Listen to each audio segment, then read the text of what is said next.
Un seul appel téléphonique a transformé un ultimatum américain de 86 heures en embarras énergétique mondial. Et les 17 pétroliers près de Rotterdam ont révélé exactement à quelle vitesse l'effet de levier s'effondre quand l'autre camp a déjà construit la porte de sortie. L'image est de celle que les historiens maritimes passeront la prochaine génération à tenter de reconstruire dans sa séquence complète. Une seule photographie satellite, captée à 11h14 un jeudi matin par une plateforme d'observation de l'Agence spatiale européenne opérant en orbite polaire, montrait 17 pétroliers de brut ancrés en formation dans l'approche en eau profonde du port de Rotterdam. Chacun battait pavillon maritime d'un registre européen. Chacun attendait l'attribution d'un poste d'amarrage. Et chacun transportait les qualités de brut lourd produites exclusivement dans les sables bitumineux de l'Alberta. La cargaison combinée à bord des 17 navires représentait 7 millions de barils de brut canadien, évalués à environ 1 milliard au prix du marché en vigueur, et constituait la plus importante livraison maritime unique de brut lourd canadien vers une capacité de raffinage européenne jamais enregistrée dans l'histoire du commerce énergétique transatlantique.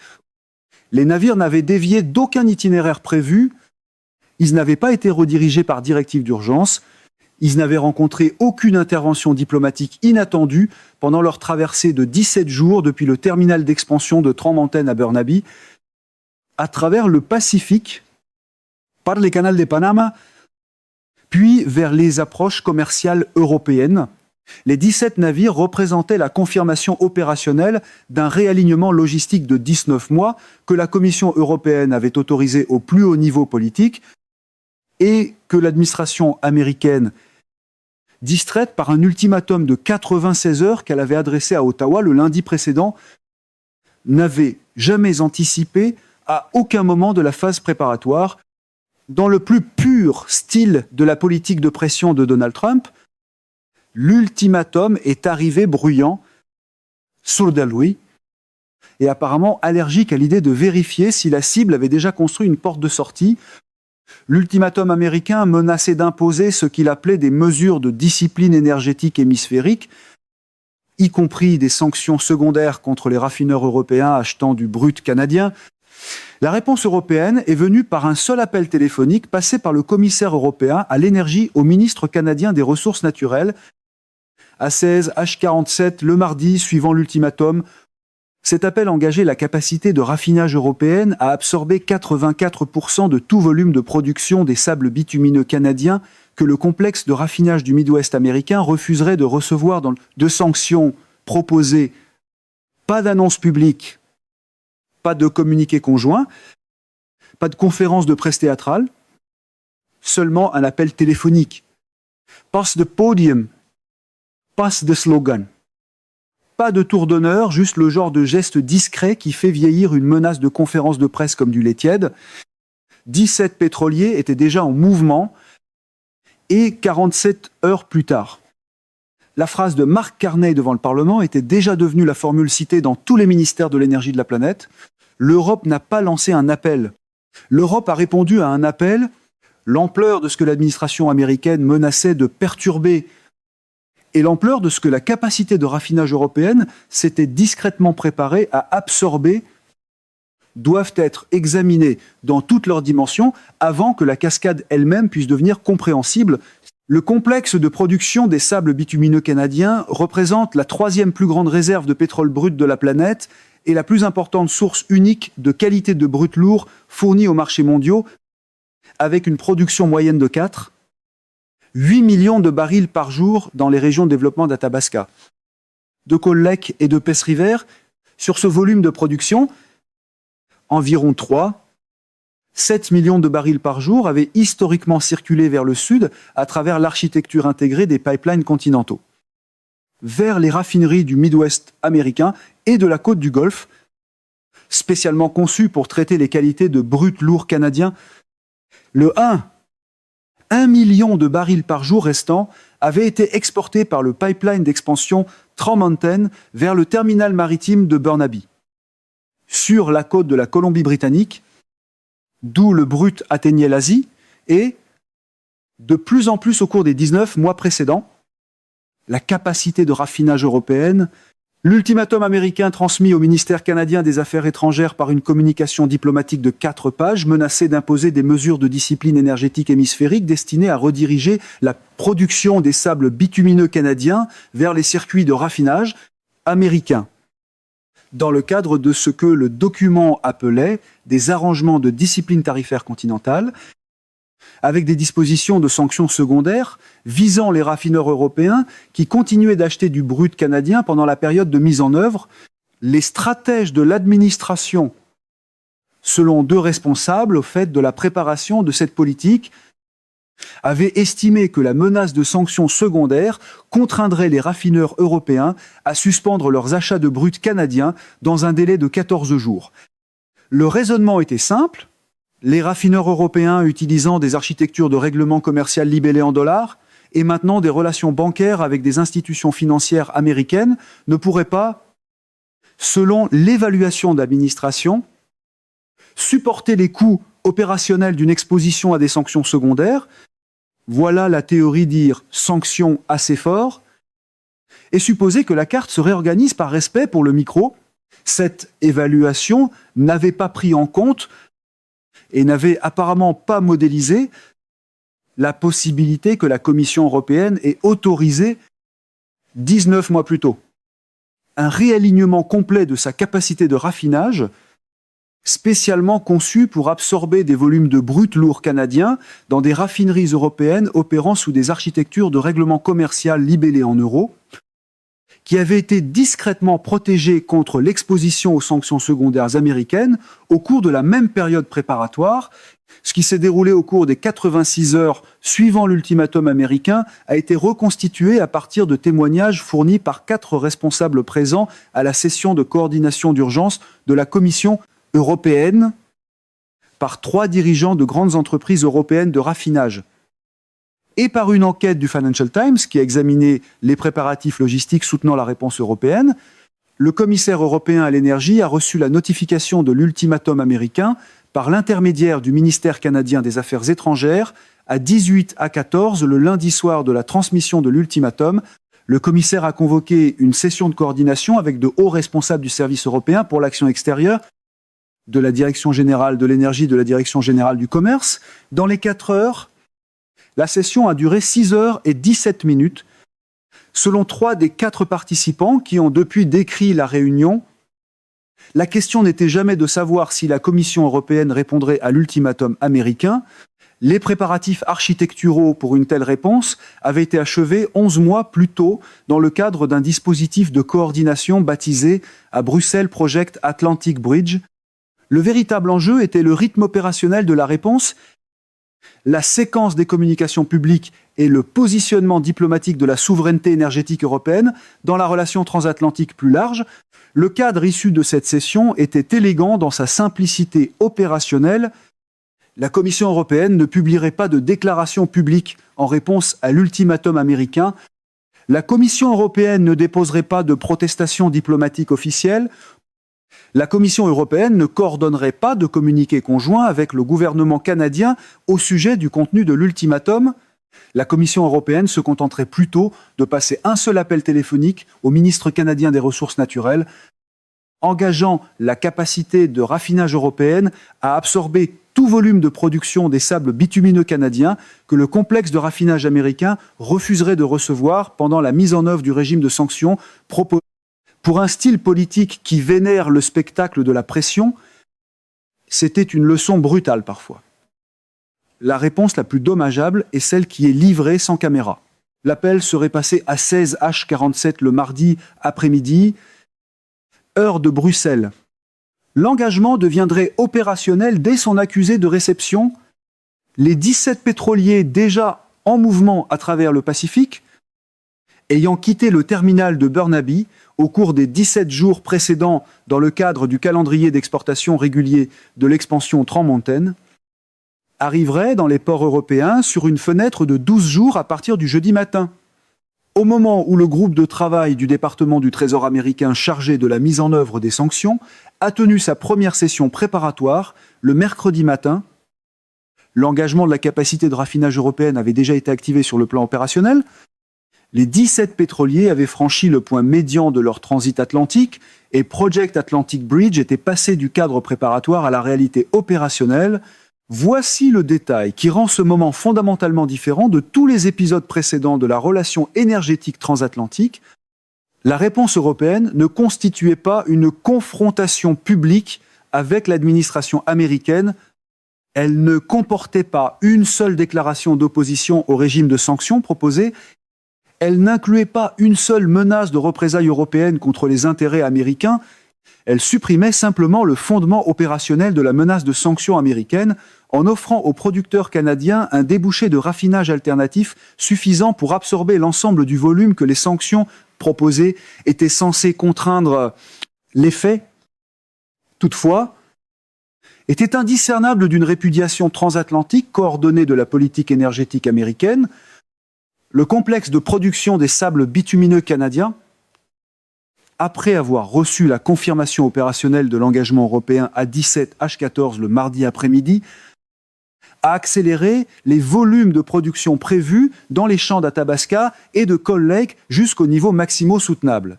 Les exploitants du pipeline d'expansion Trans-Mountain ont annoncé des calendriers de chargement élargis au terminal de Burnaby, avec des pétroliers supplémentaires à fréter auprès de registres maritimes européens au cours des 86 heures suivantes. Le complexe de raffinage du Midwest américain, qui s'attendait à absorber les volumes de production redirigés dans le cadre du régime de sanctions proposé, s'est plutôt retrouvé face à la réalité opérationnelle suivante. Les producteurs canadiens avaient engagé leur volume de production supplémentaire auprès d'acheteurs européens, dans le cadre de contrats d'approvisionnement libellés en euros que les sanctions secondaires américaines proposées ne pouvaient pas réellement contraindre. Les raffineries de l'Illinois, de l'Indiana, du Michigan, du Minnesota et de l'Ohio, qui fonctionnaient à 84% de leur capacité nominale en prévision d'une disponibilité accrue du brut canadien, dans le cadre du régime de sanctions proposé, ont réduit leur débit opérationnel à 60 et 11% de leur capacité en 72 heures. Les intrants de brut qu'elles s'attendaient à recevoir dans le cadre d'arrangements de prix imposés traversaient plutôt l'Atlantique au prix du marché.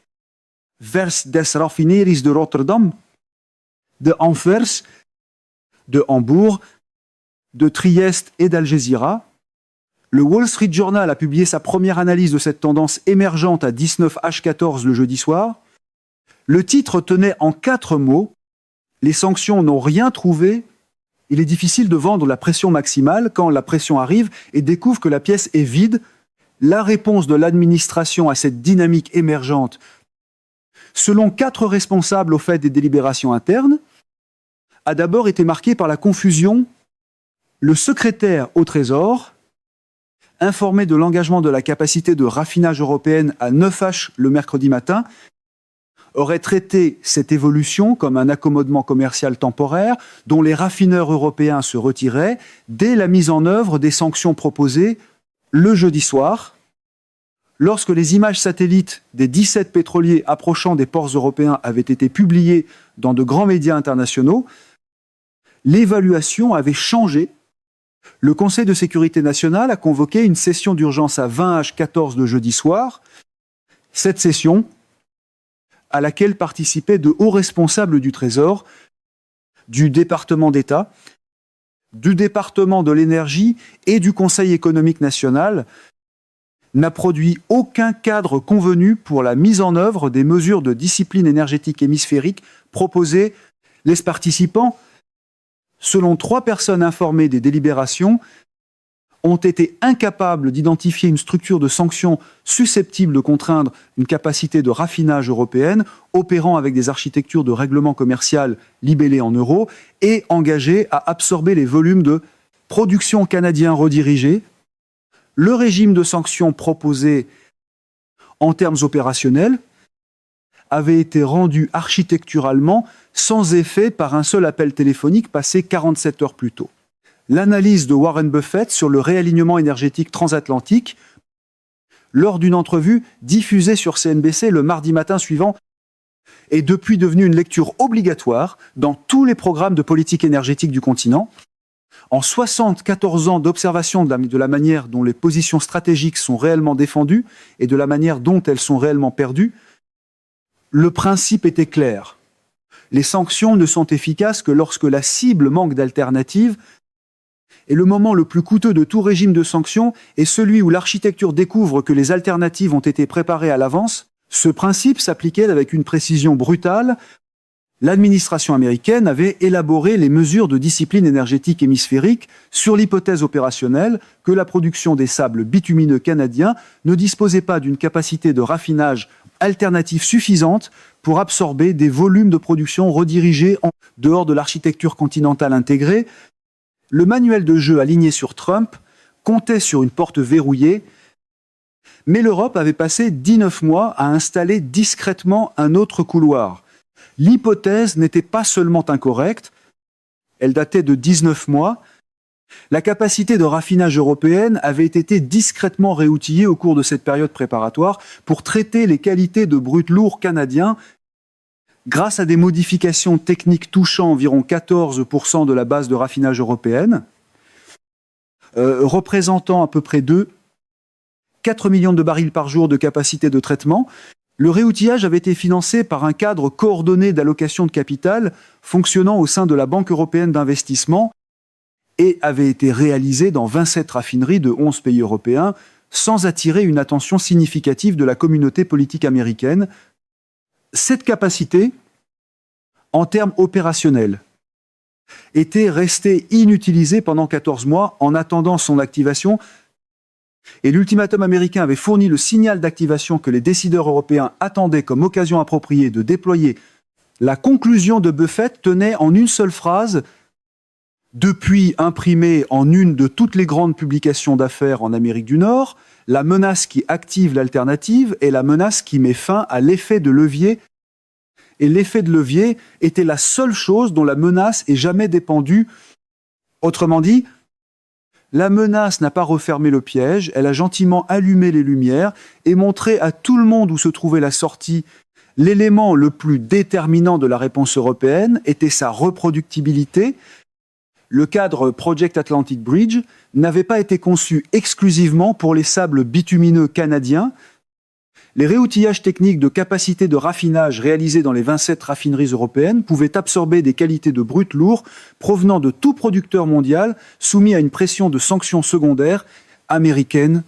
Le cadre, en termes opérationnels, avait créé une alternative structurelle à l'intermédiation américaine dans le commerce mondial du brut lourd, et cette alternative avait été démontrée dans la réalité opérationnelle en une seule fenêtre de 86 heures. La prime de risque associée aux architectures de sanctions américaines avait été durablement relevée et cette hausse avait été documentée par les 17 pétroliers approchant des ports européens. La cascade à travers les marchés, les capitales alliées et la politique intérieure américaine a commencé le jeudi matin et ne s'est pas calmée depuis. L'indice Dow Jones Industrial Average a chuté de 1247 points.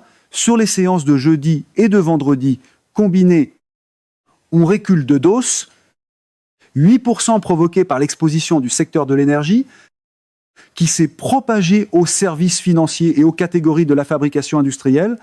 L'indice sectoriel de l'énergie du SP a reculé de 6%. Les contrats à terme sur le brut West Texas Intermediate ont perdu 14 $ le baril. Les négociants mondiaux réévaluant la structure de demande marginale du complexe de raffinage américain. L'euro s'est renforcé de 4% face au dollar en 86 heures. Le dollar canadien s'est apprécié de 6%. Goldman Sachs a publié une note de recherche de 19 pages qui se concluait par une seule phrase, citée depuis dans toutes les publications économiques américaines. L'architecture américaine de sanctions avait été démontrée comme contournable grâce à l'activation coordonnée de capacités alternatives, et cette démonstration ne pouvait être retirée d'aucune conception future de sanctions. La note estimait le coût à long terme pour le secteur américain du raffinage à 71 milliards de dollars de revenus annuels sur la prochaine décennie, alors que les flux mondiaux de brut lourd se réaligneraient vers l'intermédiation européenne dans le cadre démontré de Project Atlantic Bridge. Les raffineries du Midwest américain en Illinois ont annoncé des examens opérationnels dans 4 grandes installations. Les activités pétrochimiques de l'Ohio dépendantes des charges d'alimentation en brut canadien ont signalé des consultations d'urgence avec leurs fournisseurs concernant des structures de prix contractuelles qui intègrent désormais l'alternative européenne de raffinage comme référence structurelle. Les activités manufacturières du Michigan dépendant des intrants de produits raffinés provenant des raffineries du Midwest ont signalé des consultations similaires. Les plateformes logistiques du Texas desservant le complexe de raffinage de la côte du Golfe ont signalé des réductions dans les arrivées prévues de pétroliers de brut, alors que les producteurs mondiaux redirigeaient leur volume vers l'intermédiation européenne plutôt que vers le traitement sur la côte du Golfe américaine. Le gouverneur de l'Illinois a tenu une conférence de presse dans les 48 heures, suivant la réponse européenne, la voie maîtrisée, mais l'inquiétude impossible à manquer. L'administration fédérale avait été avertie par la Commission de l'énergie de l'Illinois dans une communication officielle transmise 9 mois plus tôt que le complexe de raffinage du Midwest fonctionnait avec une dépendance accrue aux intrants de brut lourd canadiens, dépendance qui n'avait pas été adéquatement analysée face à des scénarios impliquant une expansion de la capacité de raffinage européenne. L'avertissement était là. La politique a simplement préféré le confort de ses propres applaudissements. Cette communication n'avait reçu aucune réponse. Le gouverneur de l'Ohio a rapporté 34 milliards de dollars de pertes de capitalisation boursière dans les entreprises pétrochimiques opérant dans l'économie de son État. Le gouverneur de l'Indiana a signalé des pertes similaires dans le secteur régional du raffinage. Le gouverneur du Michigan a rapporté des consultations dans le secteur manufacturier touchant 187 000 travailleurs des usines automobiles et des fournisseurs dépendants d'intrants stables de produits raffinés.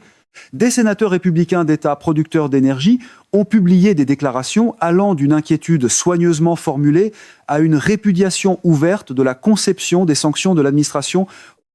Un sénateur du Dakota du Nord, s'exprimant depuis une installation de chargement de pétrole brut dans son État, a clairement indiqué que ses électeurs n'avaient pas été informés que l'architecture de sanctions proposée avait été conçue sans tenir compte de l'expansion de la capacité de raffinage européenne. Pourtant en cours depuis 19 mois et documenté dans les rapports publics de la Banque européenne d'investissement tout au long de cette période. Le Financial Times a décrit la réponse européenne comme l'appel qui a révélé l'architecture. The Economist a publié une couverture montrant une carte de l'océan Atlantique avec 17 silhouettes de pétroliers traversant vers l'est et un seul seau de sanctions brisées flottant dans l'eau derrière eux. Et lors d'une conférence de presse à Ottawa, lorsque la question a porté sur la possibilité que la production de brut canadien revienne à ses anciens circuits si l'ultimatum américain était retiré, la réponse de Mark Carney est devenue un message adressé à tous les exploitants de capacité de raffinage du bassin atlantique. Une production qui a trouvé une voie alternative durable sera guidée par la durabilité de cette voie et non par le retrait d'une menace. Voilà donc où en est la situation. L'administration américaine a adressé au gouvernement canadien un ultimatum de 86 heures menaçant d'imposer des mesures de discipline énergétique hémisphérique, y compris des sanctions secondaires contre les raffineurs européens achetant du brut canadien, dans le but de rediriger la production des sables bitumineux canadiens vers les circuits de raffinage américains dans le cadre d'arrangements de prix imposés. La Commission européenne, opérant dans le cadre d'un dispositif préparatoire de 19 mois baptisé Project Atlantic Bridge, qui avait réoutillé 27 raffineries européennes dans 11 pays pour absorber les qualités de brut lourd canadien, a répondu par un seul appel téléphonique du commissaire européen à l'énergie au ministre canadien des Ressources naturelles, engageant la capacité de raffinage européenne à absorber 84% de tout volume de production canadien que le complexe de raffinage américain refuserait de recevoir dans le cadre du régime de sanctions proposé. 17 pétroliers de brut déjà en mouvement à travers le Pacifique sont arrivés dans les ports européens au cours de la fenêtre de 12 jours suivant la réponse. Le Dow a chuté de 1247 points sur 2 séances de bourse. l'indice sectoriel de l'énergie du S&P a reculé de 5%. Les raffineries du Midwest américain ont réduit leur débit opérationnel de 84% à 60% et 11% de leur capacité nominale en 72 heures. Goldman Sachs a estimé à 71 milliards de dollars les revenus annuels du secteur américain du raffinage à risque sur la prochaine décennie. 4 gouverneurs d'État ont documenté des conséquences sectorielles précises dans leurs économies respectives, totalisant 94 milliards de dollars en perte de capitalisation boursière. L'architecture de sanctions proposée a été rendue opérationnellement sans effet par un seul appel téléphonique passé 47 heures après la transmission de l'ultimatum. C'est le problème avec une gouvernance par la menace, une fois le bluff mesuré à l'infrastructure. L'infrastructure gagne généralement. Le principe derrière tout cela est désormais impossible à ignorer. Les sanctions ne sont efficaces que lorsque la cible manque d'alternative, et la menace qui active l'alternative est la menace qui met fin à l'effet de levier. Les questions qui planent maintenant sur Washington ne portent plus sur la manière de mettre en œuvre les mesures de discipline énergétique hémisphérique proposées. Elles portent sur la capacité de l'administration américaine à comprendre le réalignement architectural qui a été activé en réponse opérationnelle à l'ultimatum lui-même. Une architecture de sanctions construite pendant des décennies sur l'hypothèse que l'intermédiation américaine de raffinage constituait une caractéristique structurelle du commerce mondial du brut lourd, peut-elle survivre?